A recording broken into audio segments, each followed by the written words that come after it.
There are so many to-do lists out there that we create for ourselves and apps that help us with recurring tasks that we need to be reminded of on a regular basis that could free up our brain capacity, maybe.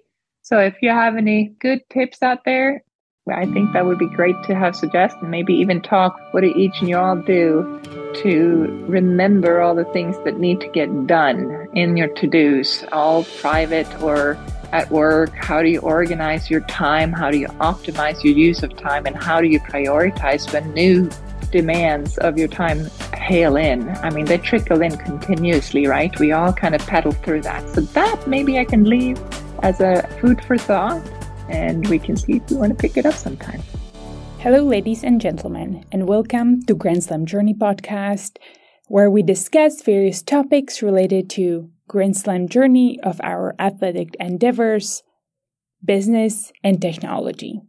Today's conversation is one of my coffee chats with Anna and Dana. Today, Anna introduces the topic of automation and its increasing presence in industries and our daily lives.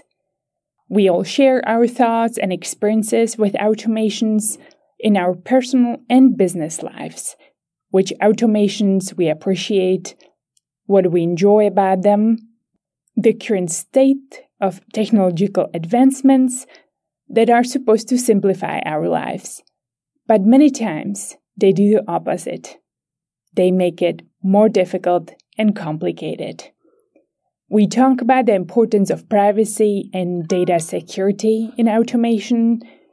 We cover things from automated driving to time management, exploring time wasters and various other use cases for automation, from cooking to cleaning to food waste reduction to traffic optimization, smart cities, to the pros and cons of automating travel planning.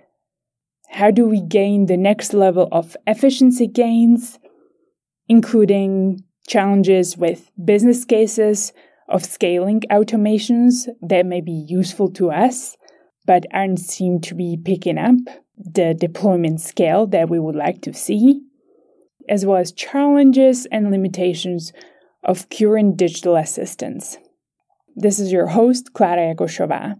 As always, if you enjoyed this episode, please share it with someone you believe may enjoy it as well. Don't forget to subscribe so you don't miss the next episode. And consider leaving a review on Apple Podcast or Spotify. Note that the opinions discussed in this podcast are of our own and shall not be attributed to our employers, Apple, Dell, and Ericsson. Thank you for tuning in, and now I bring you my conversation with Anna and Dana. Enjoy the listen. Should we kick off? I know we have just an hour booked. I know, Anna, if you want to kick us off specifically or... Yeah. Okay. So today I thought for our podcast, we could talk about automation. And why? Well, automation is coming everywhere. It is such a theme that no one will be able to escape it eventually. There's so many aspects of it that we'd like to talk about. You could see it in industries. Big corporates are looking to automate certain repetitive operations that could be automated by machinery and be done consistently without the human factor changing things, and then also optimizing the speed of things and giving the opportunity to free up resources to do other type of tasks that may not be as easily automated. So you see this in industries as manufacturing, car manufacturing, or what it might be. And we are seeing that more and more into our private lives with automated little vacuum cleaners, automated lawnmowers. And I thought I find this interesting, and I wanted to throw out the first question to you for us to kickstart and elaborate around. What would be the thing, if you could automate it, whatever task it might be in your either private life or somewhere else, if you could automate it, what would it be? To free up resources or your time to do something you'd rather be doing? Yeah. My first one is social media. I have this love-hate relationship with social media. And so I feel like it's easiest way to use it to let others know that you're doing something, right? Or even this conversation or any of my podcasts and projects are alive. And so if you have connections, it's just the most simple way, or at least what I see, to kind of spread this something is live and you may be interested in this. And it's just such a time consuming activity. So I found like a little way to automate it. I usually ChatGPT to sometimes write my posts and kind of create automations for the podcast and the video that AI chooses actually on its own, because even choosing the snippets used to be such a time consuming activity for me. Oh, wow. And then I just kind of string it all together. But even stringing it all together takes like a 1.5 hour probably across like the week of, my campaign for one podcast episode. And I just dread that 1.5 hours. So I have to create like an appointment with myself on the calendar. Otherwise I would never do it. And I literally just force myself to it. But yeah, I have to say social media is just, I just do it because I feel like it's part of the job now, but I hate every single thing about it. That's so smart, though. I haven't actually reflected, but it's true. You can kind of outsource some of that work that is repetitive or comes back, right? With even AI. I hadn't thought about that. That was a good one. Yeah. So anybody who follows me on social media, 90% of my posts are written by AI now. Wow. So because I used to think about it and it took so much mental effort. And then I wrote it into the AI and sometimes it chooses these words that I wouldn't. I was like, It also makes me think about, this is an interesting word. Why would I not choose that word normally myself?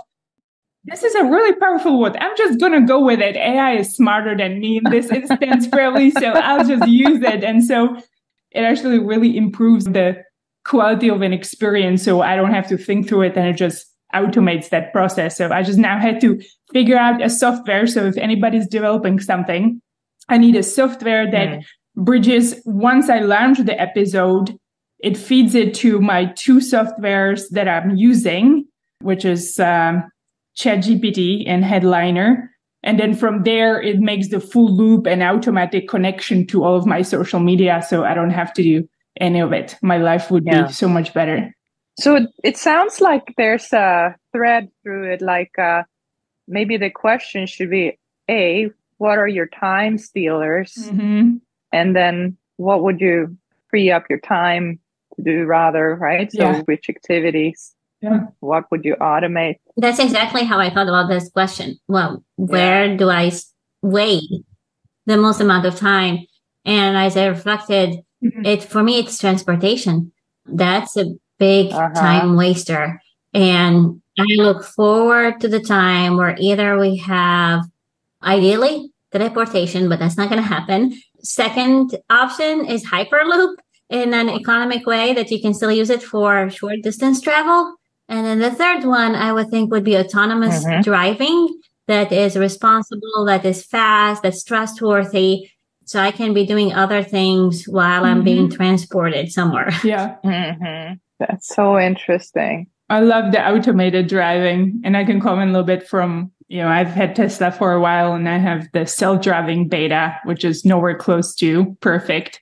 But the first time when I got that upgrade, I was driving, especially from Cupertino. I actually think the automated cars do better when they're in a restrictive environment, which I think as humans do better as well. If you don't have too many choices, right, you just kind of follow a path, which if you're driving in Cupertino, like from Apple office home, it's pretty much backed up. So that's when I get most frustrated. And that's when the car does best because it just kind of follows.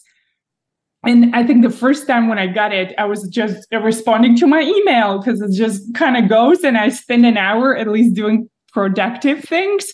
And then they added this automation to where you literally have to like hold the wheel all the time. And it somehow knows, I think when I'm distracted, I wonder if they're starting to use more the internal camera that's pointing towards you. And so I got flagged. I was like, if you do this again and you don't have your hands on the wheel, we're going to take your self-driving beta away. I was like, oh my God, what am I going to do without it? So it is interesting. Oh, wow. But I agree, especially when you're in a traffic where it's heavily just backed up to where you literally don't need to use your mind for anything. I think my mind gets really stressed out in that type of situation. That's why, like, can I just give my driving up to the car and then I don't have to think about it at all. And you just, even like listening to a podcast or music becomes just way more enjoyable. There you go. I mean, you have some nuggets in what you're both saying. So A, what is your time waster? And B, why do you consider it being a time waster? Well, it's because probably it's monotonous and it's not adding value to you. At that time, you could do something better, like you want to optimize your use of time, right? That's what I'm hearing. Yes. So pinpointing those could be different for different people. Maybe in the private sector, in the industry sector, could be maybe more commonalities for, let's say, car manufacturers or any type of other industry that you just want to optimize speed so that you can have a higher throughput of some of those repetitive tasks. But I find it very, very, very interesting in the private sector. Like, I've asked this question to many different people, and it's different answers because everyone is unique and everyone values their time differently. And that's why I find it so enticing. And I thought, I want to throw this question out here in this forum for us to elaborate and grow. What are the things that could be potential use cases, right? That we may not even have seen yet.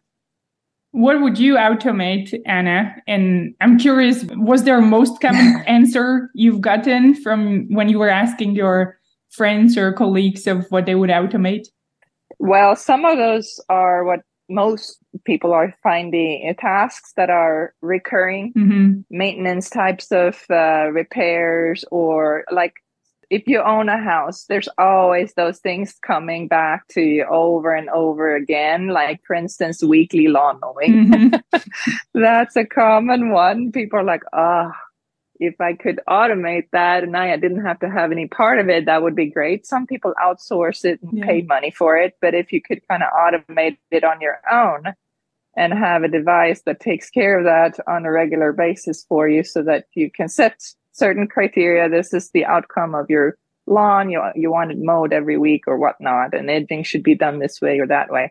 That's interesting to hear. Home organization. I've heard some people mention that. How much time some spend on putting things back where they need to be. Some get frustrated when things laying around and it's just the vision of things cluttered, just being everywhere. I mean, you've seen how much it's exploded on Netflix and whatever streaming channel, but all these home organization videos or programs, just like we all enjoy watching those end results when everything's neat and tidy and put away in our spaces. But our lives don't usually look that way, right? It's just stuff that get parked or piles that build up. So things like that, I've heard and discussed cases where if you would have some sort of home robot, and that now we're getting into that whole future home robot. Some people could not even imagine themselves living with a home robot that actually can do a lot of the tasks that we do with our hands and feet. Basically just knowing each and every item you have in your house, what place they reside in, and can put them back in much quicker speed than maybe us. And we don't even have to be part of that tedious task, right? So there's many examples I've heard. And like I said, every person is different. I think a lot of people would cringe when they heard what my personal preference would be. But I, hands down, if I had any choice, I would automate cooking. Most people find maybe cooking as a delight, therapy. It's enjoyable. In my world, I just hate it. It comes back all the time. And as soon as I've cooked, cleaned up, it takes about 2 hours until someone else comes and says, I'm hungry again. And I have to pull out everything again and cook again. So I feel like cooking is such a recurring thing that always comes back, and I never get rid of it. I can never check off that box. And to me, it's just getting to me. I just feel I no longer live a life like everything goes so fast and high speed. Like you work, you did this, you drive here and there. And in the past, in the good old days, I still remember my grandma. She was in the kitchen all day. That was her purpose, right? Yes. She cooked, she had the breakfast. And then as soon as she finished breakfast, then started preparing for lunch. Yeah. By the time we got to lunch, that was ready. And then the same drill for dinner. So like she literally lived in the kitchen. Yeah, same here. None of our lives looked that way. So that would be mine. That's a good one. I have to say, the cooking I can relate, and I've simplified it so much to where I don't have to think about it. Like I create a lot of things that are repetitive. In some ways, I've actually found a way to automate them to a point where I put such a little thought and time investment that it's almost like automatic. But I think it's harder, especially the cooking if you have kids, because for me, it's just my partner and I, my dog eats what we eat. Sometimes she doesn't feel like eating it. So then I got to try to think, she's the most picky one, what she wants to eat for dinner or breakfast today. But she mostly eats, the same diet that we eat. So actually for that reason, we also adjusted our diet for Ali. So she kind of eats what we eat, and we eat very plain now. So we removed some spices and vegetables. So, she can eat our food. So we eat very plain and very simple. But if preparing food takes me more than 10 minutes, I probably won't do it. Now I can bake. Like baking, I feel like there's sort of this process that I more enjoy. So I am willing to invest sometimes up to an hour or two for like a really good, some sort of dessert. But for cooking just a meal, I find if it takes more than 10 or 15 minutes, it's too much. Yeah, I think maybe the everyday cooking is what I think I'm referring to, because cooking can be a very social activity. Especially, I like when I'm cooking for more people and we're all engaging, rather than having a crowd just sitting for you to finish cooking for them as a daily dinner. I think it's more fun when you all stay in the kitchen and spend time together and no devices are around and you're really talking through the day, or you're having friends come over and you're cooking together and then enjoying it together over really nice conversation. So that's, I guess, how human beings we enjoy. That's why maybe we find pleasure in the cooking that way. I wouldn't want to take away. So it's maybe more on a voluntary basis. Definitely one can take same thing as the self-driving car. Nope, today I feel like driving. So you're overriding that feature. But having that as a base foundation, I think would be great to have some sort of automation there. Just one example. I love it. Dana, you're quite a cook. What's your take on it? Yes, I love cooking. I enjoy it. It's a creative outlet. I like to try new things. At the same time, you cannot do that 3 times a day, every single day with a busy life and children and work and all that. So what Anna mentioned made me reflect that even the things that we enjoy doing, there are time wasters there. Yeah. So what in the continuous quest to optimize, we've been for the past 3-4 weeks since school started, I got this magnetic menu planner with paper tear outs that's hanging on the side of my fridge. And every weekend on Saturday, I gather the kids and I say, what are we going to cook next week? And we come up with a meal plan and we write it on the fridge. And whatever is not on the fridge is not going to be made, because I've got 3 different kids, different tastes. Everybody complains at one point or another. And now I get into the habit. It's not on the fridge. I'm not making it. And so on Sunday, I go and I do my grocery shopping based on that list. And then during the week, now I don't have to think about dinner. It's on the list. And I just go into robot mode and I leave a creative outlet for the meals that you want to grill and experiment with new recipes for Friday evening and, the weekend lunch. So that gives me that balance. But it's been a good experiment so far. I love it, Dana. That's such a great process. Thanks for sharing it. That's really good. Can I jump in there? Mm-hmm. I love that. So I want to take it to the next level. So what if you on Saturday did this And then once you know whatever one selection is, you had, let's say, a little monitor you could enter. Just either you feed in the recipe as it is, just enter it, or import it. And then you specify, I want to dimension this based on 6 people or whatever it is, right? And then with a little bit of planning, you can enter. Most groceries offer this now that they do the shopping for you, and you just go and pick up. Well, what if you fed in your recipe, you put in just the number, which parameter that the robot or whatever's behind there, the AI, calculates it for, okay, generates a shopping list for your next week, already feeds into your preferred grocery. You would have a second or third preference too if they're short on stock on something. Just enter those shopping lists, and then it gets delivered home to you. And maybe a robot could swing it all together at home. Then you don't have to do anything. You just basically say what you want, something like that. Yeah, for everyone, Dana is smiling wide and seems like she's really thrilled about the potential idea of next level of automation. Yes. Because some of those fragmented use cases do exist. It's just that they're not linked end to end. Yes. And then that makes for a good business modeling exercise. Maybe we take that after the podcast. Yeah, exactly.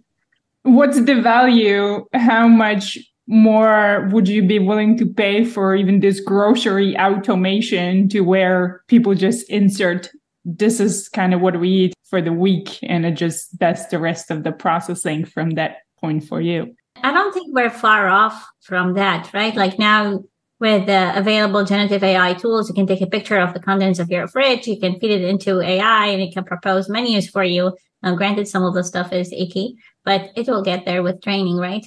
Yeah. And you can also do the data analytics, right? Based on your preferences or what you've cooked in the past that you liked or disliked, it can better offer suggestions for future, or if you have dietary restrictions and whatnot. Yeah. You sparked 2 thoughts in my head. The first one is with automation and data analytics, one of the things that really bothers me is food waste. And I know we do a lot of that in my household. And I wonder, like, if there's a way to kind of advertise, make available that excess capacity, and have a way where it can be delivered to people who need it when they need it. That's a good one. I know there have been people who's been working on this already. Actually, the Google X has had big focus, and really the theory is there's still people who are kind of malnourished or undernourished, but majority of the developed world will actually produce way more food than humanity needs overall in the world. The problem is the access to the food.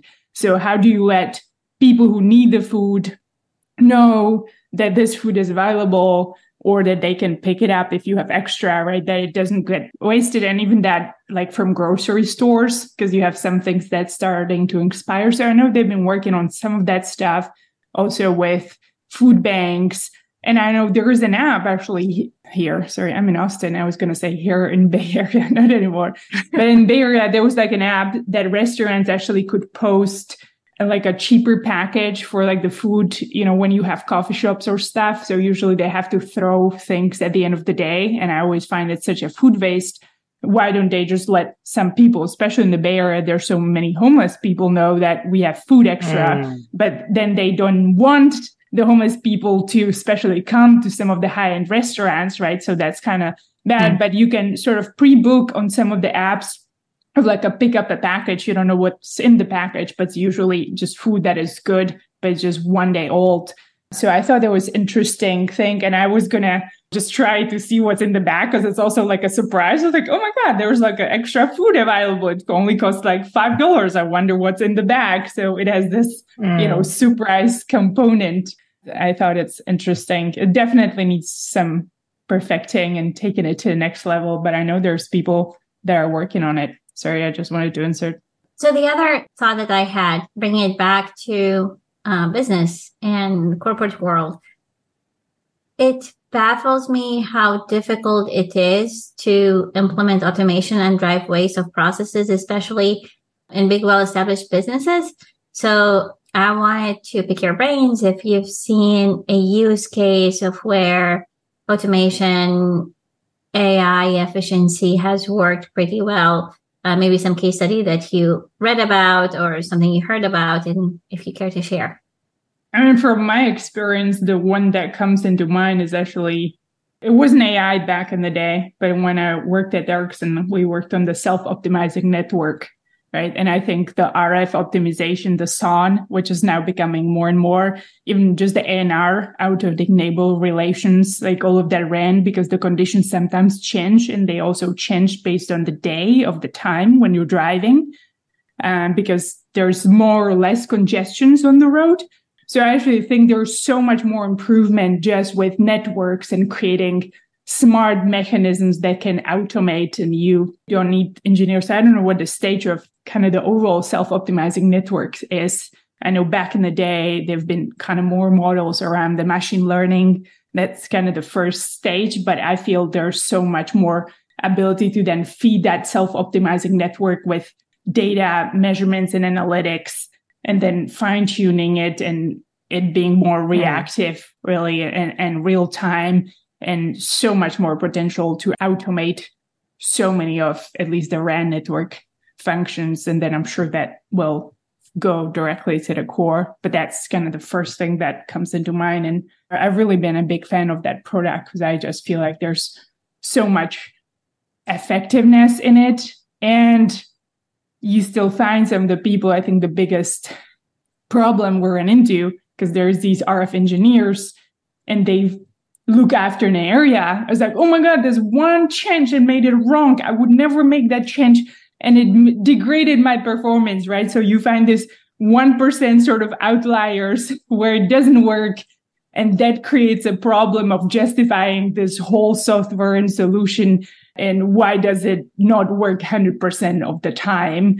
And obviously, it was a person who knew that area very well. There's usually differences with topology. You have like a hill and kind of downhill, so that sometimes complicates it. But that was, I thought, interesting. And I really hope there's people who are continuing to work on this more and more. Let me just stop there. I'm sure, Dana, Anna, you have other areas from your experience.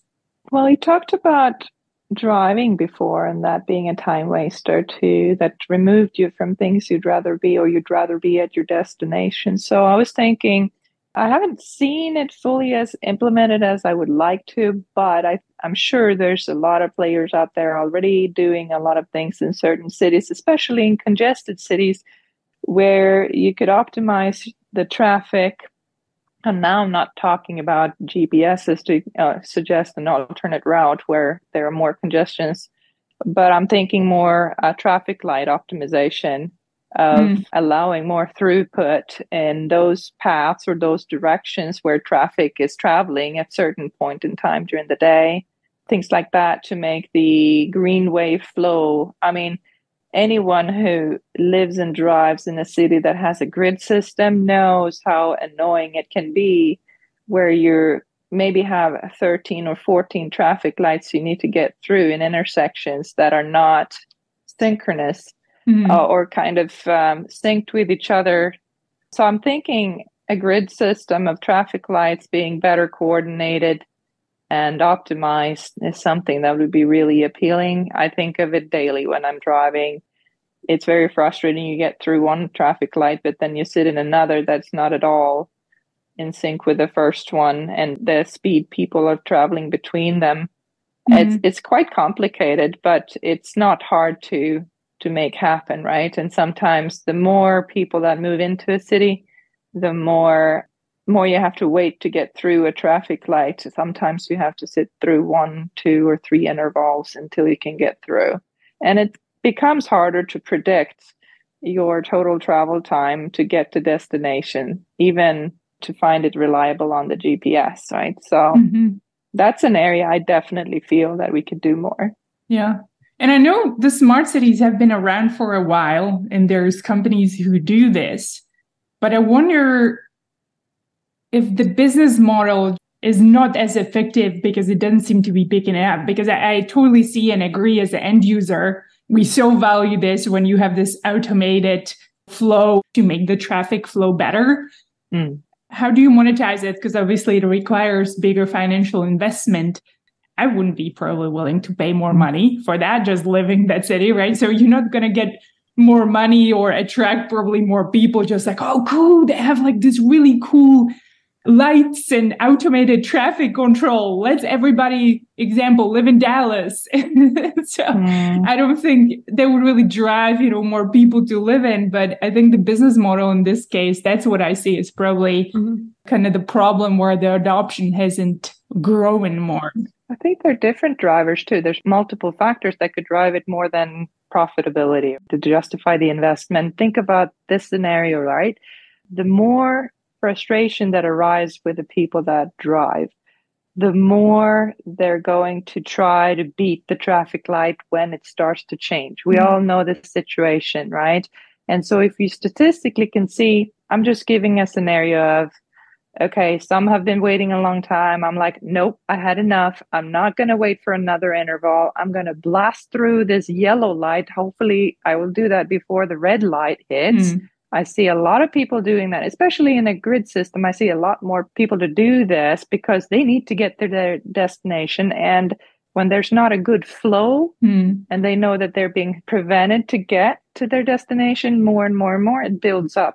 And that increases that prone behavior to try and chance through. And that's where you have more accidents prone to happen. And those, I wouldn't say we negotiate with, because who wants to have their passenger side T-bone when somebody's trying to blow through? You've gotten a green light, but somebody is just trying to blast through the intersection and T-bones, and your passenger that you're carrying, could be your child, could be impacted, right? That's just, so statistically, if you see that you were risking safety of our drivers or your vehicle people, more, this could be another incentive to implement things like that. So you're kind of saying you gain efficiency because there's less accidents, less emergencies. And so that ties into everything like police, ambulance, firefighters, right? Time waste created by that. Yeah. I wonder if the city is able to think that through, because that requires like a holistic process and accumulating of all of the accidents and time waste and additional resource waste through all of the different chains.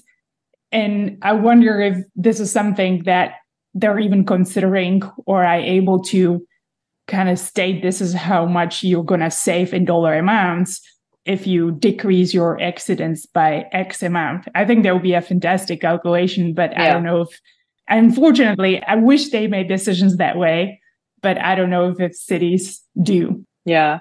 I think this is where federal spending, federal investments come into play, right? Like the latest Infrastructure Act. I know that there are funds there for cities. City of Dallas is one of them who's taking advantage of it for more intelligent highway system, because the ROI is very long term, right? And so in those type of cases, I think federal investment makes most sense. I think we'll get there. It's just a matter of time, and as systems and people get smarter, we'll eventually start seeing those gains. Yeah. And every time, just to comment on that, you rely on federal investments. It's just going to take time. Like when you, I think, add the word federal in any sentence, like to me, at least that, okay, it's going to take another years or decades until we get to the ideal point where from user perspective, we'll probably enjoy being. Yeah. But I mean, speaking of waste, what a waste if we are risking human lives, right? So until then, I would recommend everybody who gets through an intersection, always look to your right. Make sure you don't have anybody who's speeding there, and you'll be the first one in line that gets hit. I've gotten a bit considerate about this now that I've observed an uptick, especially here in the Dallas Metroplex. There's been a lot of people moving in. And people are rushed, needing to get to work. Morning traffic is pretty horrendous. And I see a lot more aggressive driving. And with that comes risks as well, right? And also I find myself oftentimes frustrated. I've even started counting how many intersections do I need to get through and how many school zones do I need to get through to get to my destination. And it's tedious to sit in those traffic, every day in and out.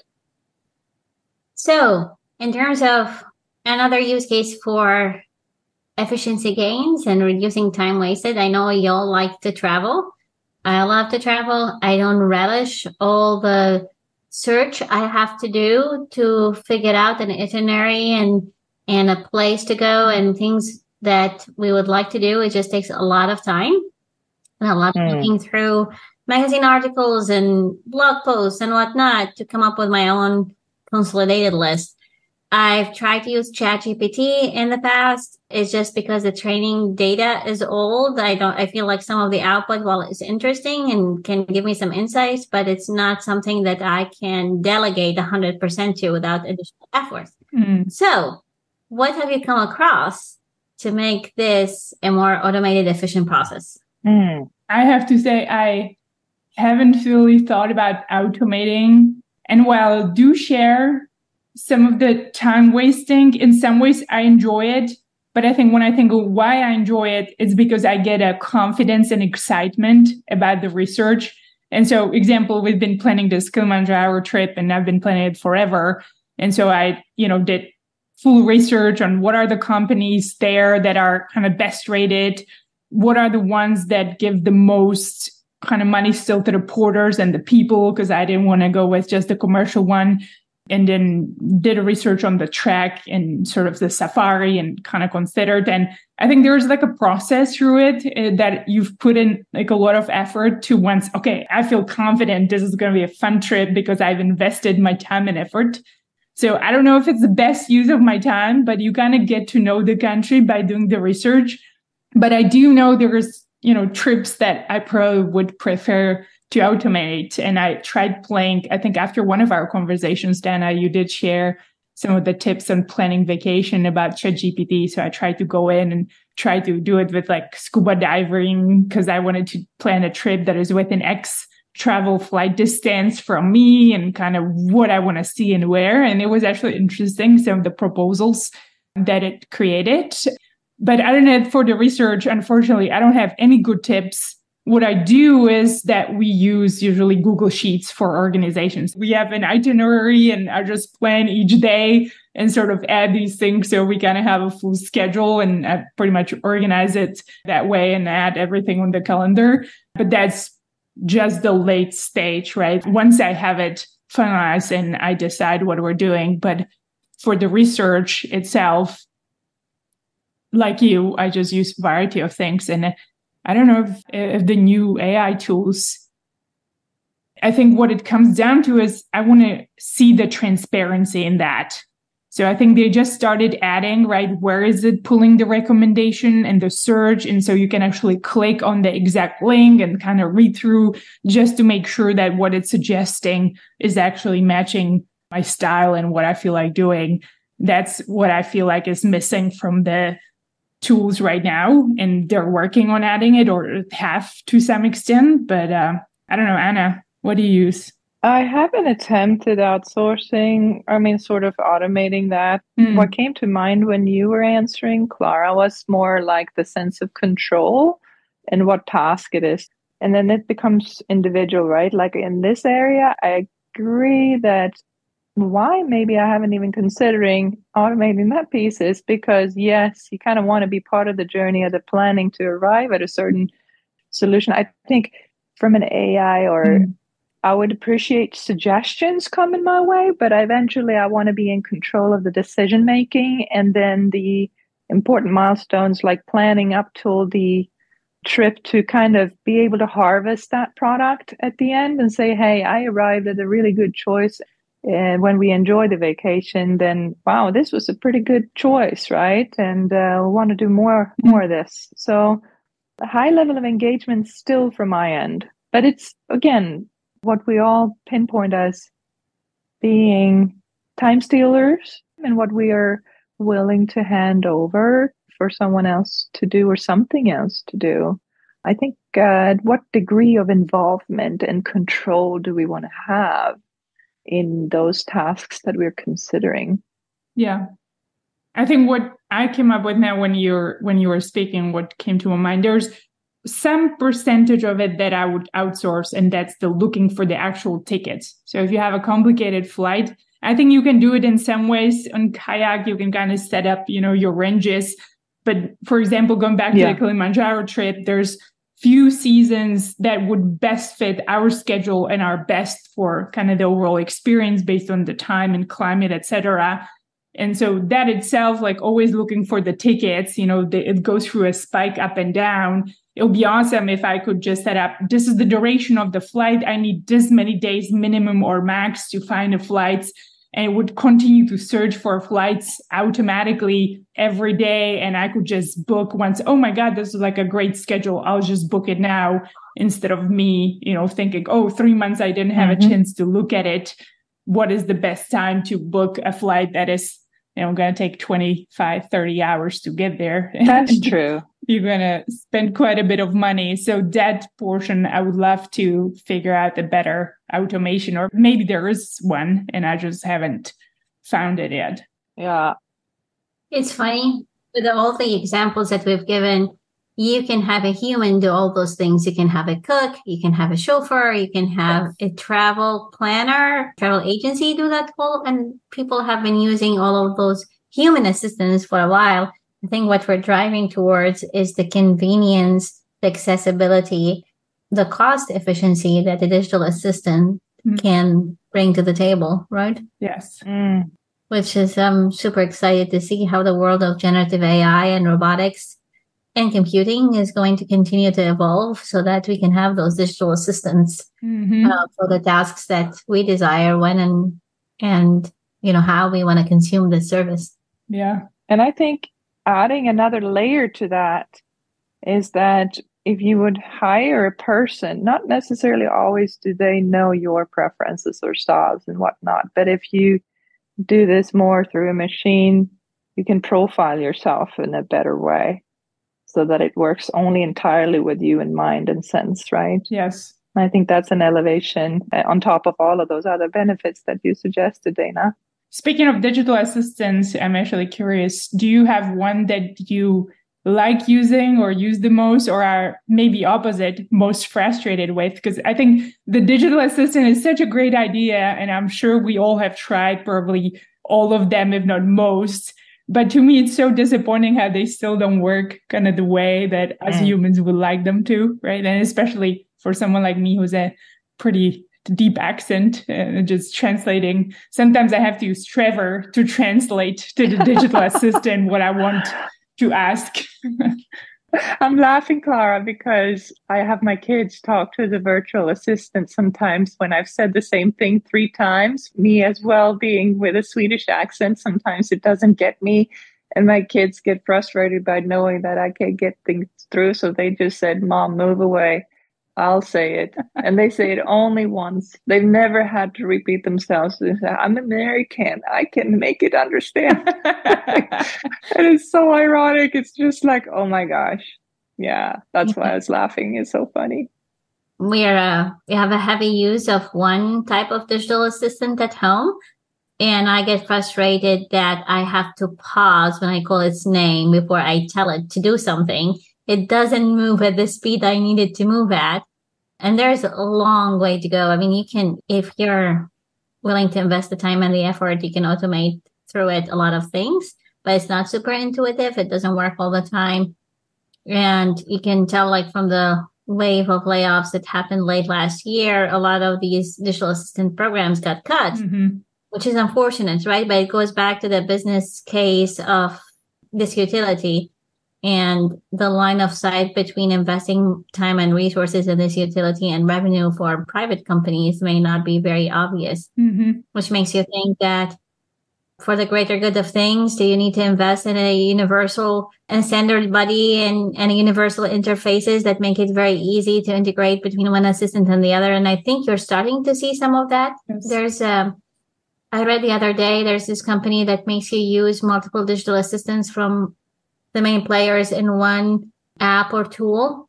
I think we're getting there, but it's a matter of capital investments, and does it make business sense, or do you need, again, some sort of like federal intervention with a standards body because you see the greater good in making these digital assistants useful, especially as our population ages, right? For an aging population, having a reliable voice control digital assistant that can help somebody who may be mobility restricted as they age. I think there's a great use case there. Yeah. We're going to be mostly old people, by 2035 in this country. Yes. So there could be a business case to be made there, but yeah, people need to think ahead. Mm-hmm. And then there's two things that your comment makes me think about. One is the availability of languages. Then, because in Czech Republic, nobody cares about us Czechs. There's like 10 million of us, right? So it's not a big market. Even my mom or my grandma, I often find, why don't you just talk to your Apple Watch, Mom? Because I gifted her Apple Watch. Oh, she only speaks English, which I forget. Like they don't have Czech because, again, small country, doesn't make business case. And the second one, I think, where it really starts breaking down and was the thread was the privacy, right? Because none of us want these to start listening. And so I'm sure we've all seen the article that started popping up to where they start recording at random times and you know what they're recording on and are they spying on you?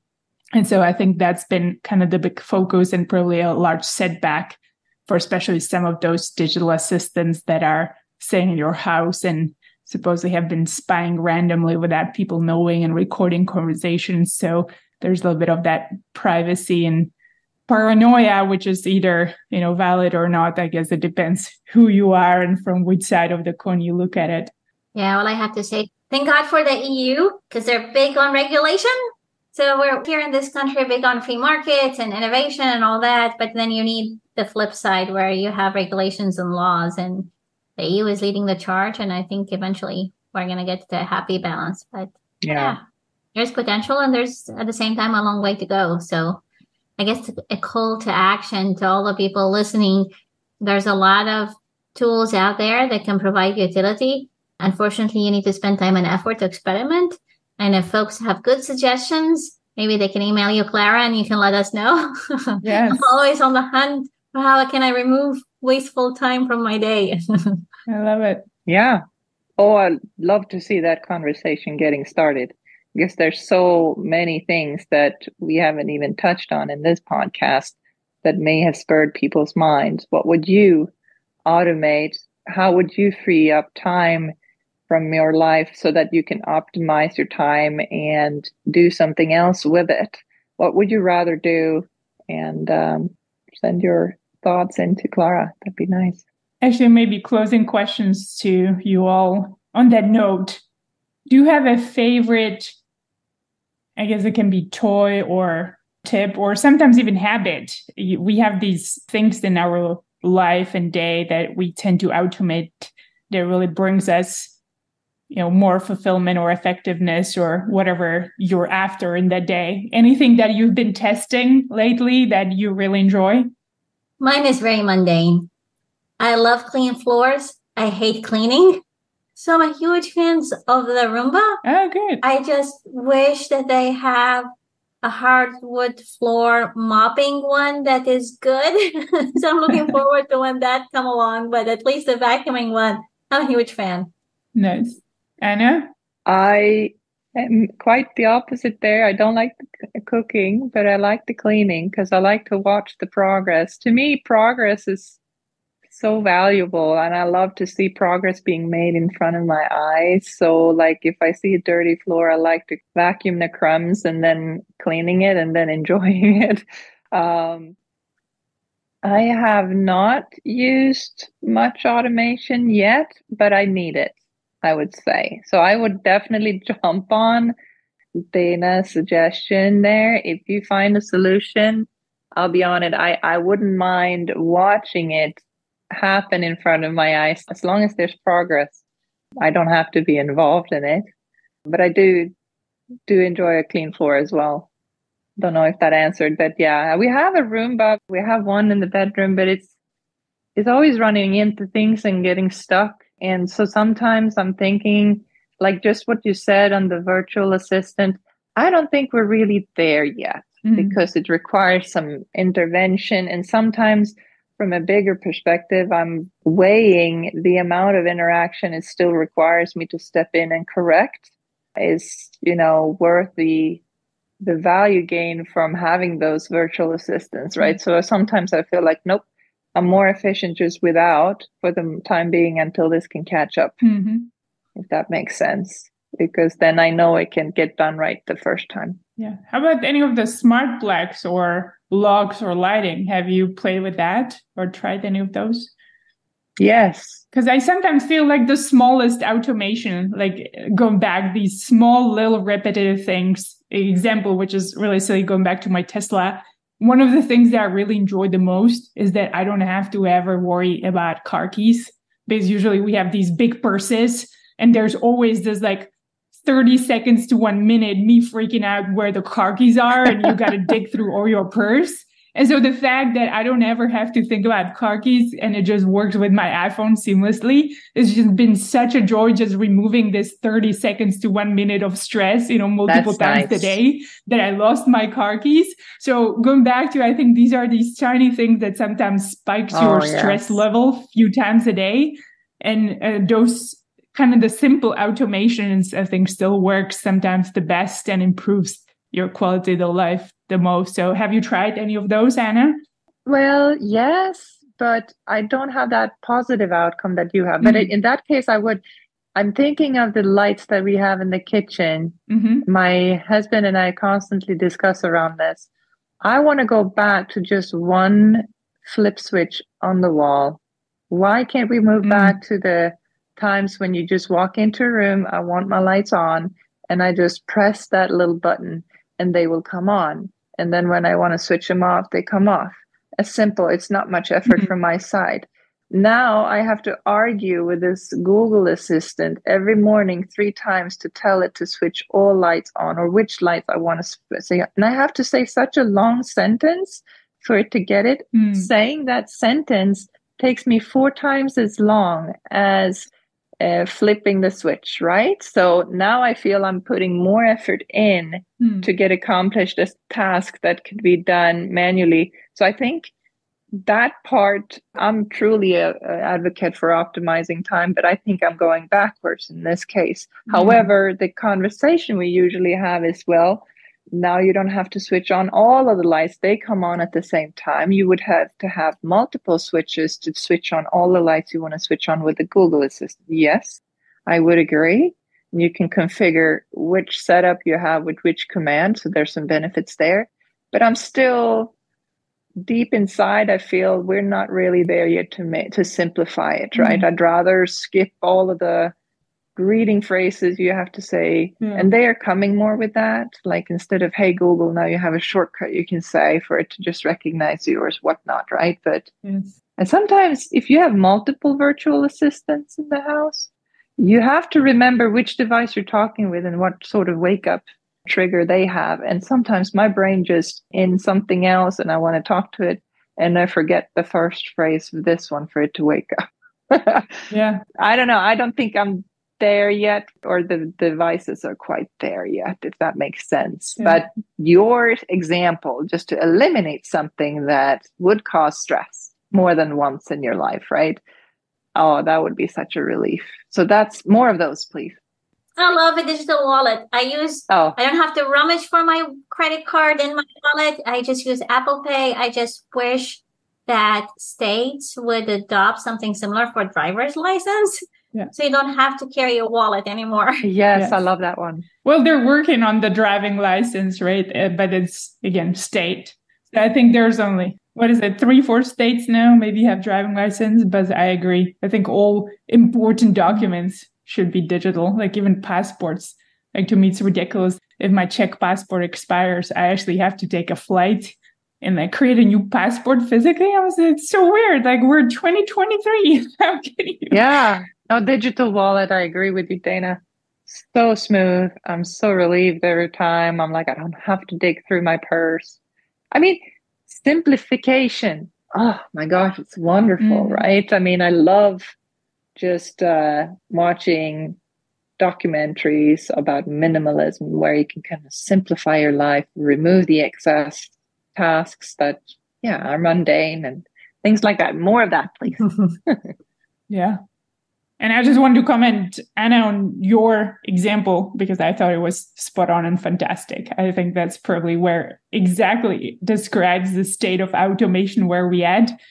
and attempt to make it simple while sometimes it seems like it makes our life more complicated. I think that's really where things seems to be stuck at on the macro level. Yeah.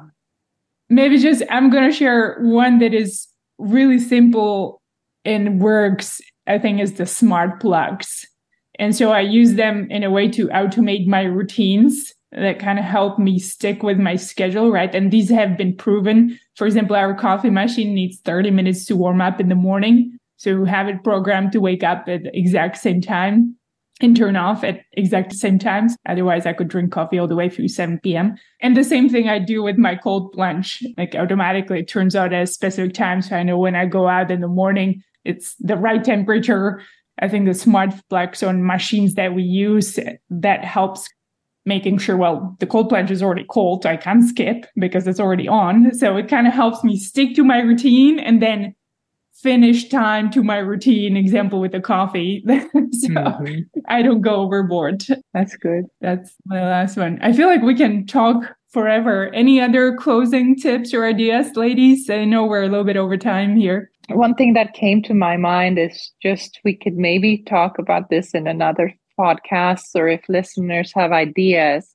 There are so many to-do lists out there that we create for ourselves and apps that help us just with what you said, Clara, recurring tasks that, we need to be reminded of on a regular basis that could free up our brain capacity maybe.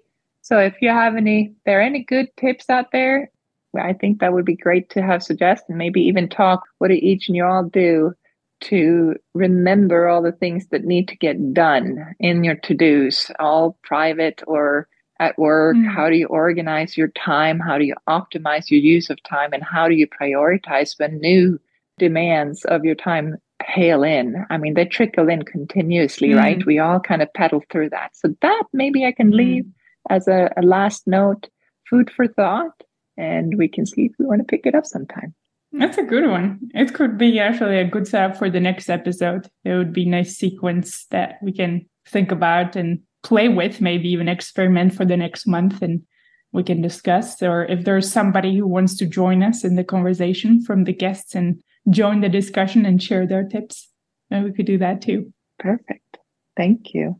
I just have one last reflection.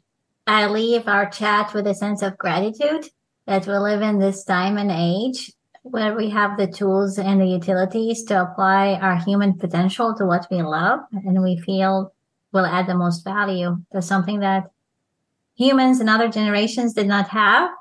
So I just feel very grateful to be here at this time, in this moment, with the ability to do so. Yeah. Gosh, love it. Mic drop, Dana. That's a perfect ending. I don't have anything better to say after that. I agree. So good. Thank you, ladies. It was great to have a If you enjoyed this episode, I want to ask you to please do two things that would help me greatly. One, please consider leaving a review on Apple Podcasts, Spotify, or any other podcasting platform that you use to listen to this episode. Two, please share this podcast with a friend who you believe might enjoy it as well. It is a great way to remind someone you care about them by sharing a conversation they might be interested in. Thank you for listening.